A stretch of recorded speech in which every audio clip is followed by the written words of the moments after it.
I think there's something like 300,000 people who, come to you and Farnam Street to really live better. And I'd love to understand what you believe is the future of community as it relates to learning. It's very, very different than people taking your course at school. How do you think about the role of community and, the internet in learning experiences? Well, school tends to be transactional, right? So I think that that's a really hard place to be. Like you develop friendships, of course, during school, whether you're doing your master's or your undergrad. And then you go to work and you have a community at work. I mean, a lot of organizations organize communities around certain topics, but it's really hard to Mhm. organize abundance. And Mhm. abundance of information and sharing and helpfulness is really hard in organizations because we've also, slightly pitted these people against each other. So if I work with you, it's like I want you to succeed, but only relative to me. So not so much. Or I want you to fail, but only relative to me. So not so much, right?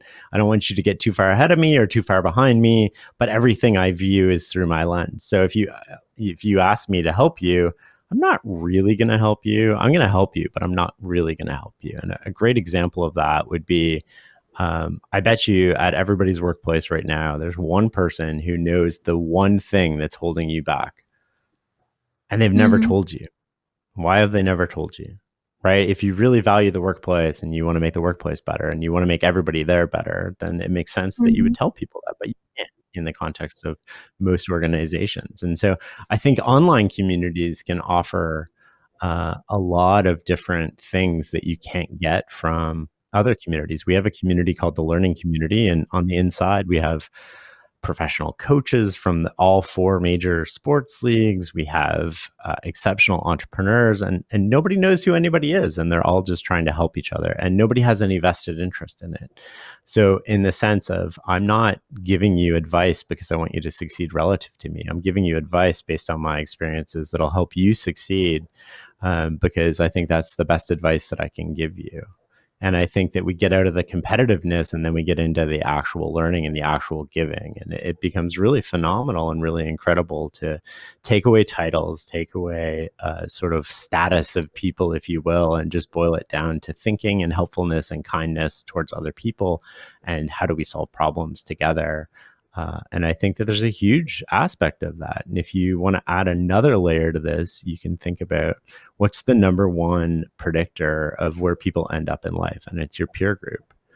And Mhm. often we feel like we can't choose our peer group, but online you can choose your peer group, and you can choose to be around people who are slightly ahead of where you want to go, are better than you, who have all the habits that you want to adopt, who have all the skills you want to adopt. And you, just by being around those people, will start to adopt that way of thinking, that mindset, and you'll get better results.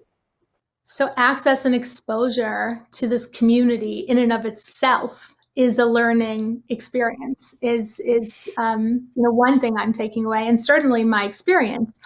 I'm curious, since the pandemic, a lot of physical experiences have been put on hold or put on ice. And you have an incredible array of ways that people learn with Farnam Street. It's everything from a free newsletter to books to I signed up for your pre-recorded course to see what that's like. And I know you used to do live experiences before. Yeah. What do you tell me about that? Tell me about the future of live learning experiences, and have you tried them virtually? And what do you think? Um, what's different about learning live with people in a synchronous way versus, an asynchronous community digitally? Yeah, so I can only speak to our experiences and not being sort of pedagogical, Sure. sorry, Yeah.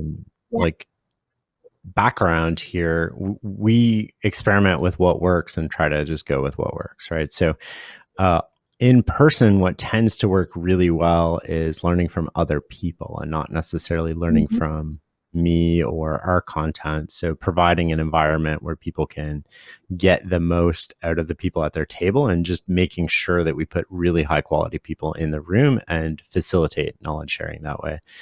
Online, it's different, right? Because then it becomes down to me teaching, and what does that mean, and how does that work, and then how do we make it stick? Because I mean, it's really easy to put together some videos that sound good and make people feel good, but not actually change results. And so we've Mhm. only done a couple of online courses, the latest one being Decision by Design, which we just opened today, coincidentally, and it's open for 2 weeks. But that's all about 12 weeks will help you make better decisions. But what it is one skill a week for 12 weeks. You practice that skill, and that's where the learning comes in, right? Because that's where the reflection comes in. So if you think Mhm. about how we learn again, you need the experience. So you need to take this skill, practice it. You need to reflect on it, which makes it your own. And then you need to create your own abstraction about what that skill looks like. And all the skills combined to layer on top of one another. And so you start building what are the things that consistently good decision makers do before every decision,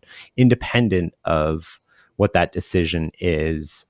And it's not the stuff we're taught in school, like here's a spreadsheet or here's the expected value. I mean, we rarely do that in the real world. But what do we do in the real world is we want to keep options open. So we make decisions as soon as possible or as late as possible. But most of us make decisions in the middle, and that's the worst place to make decisions.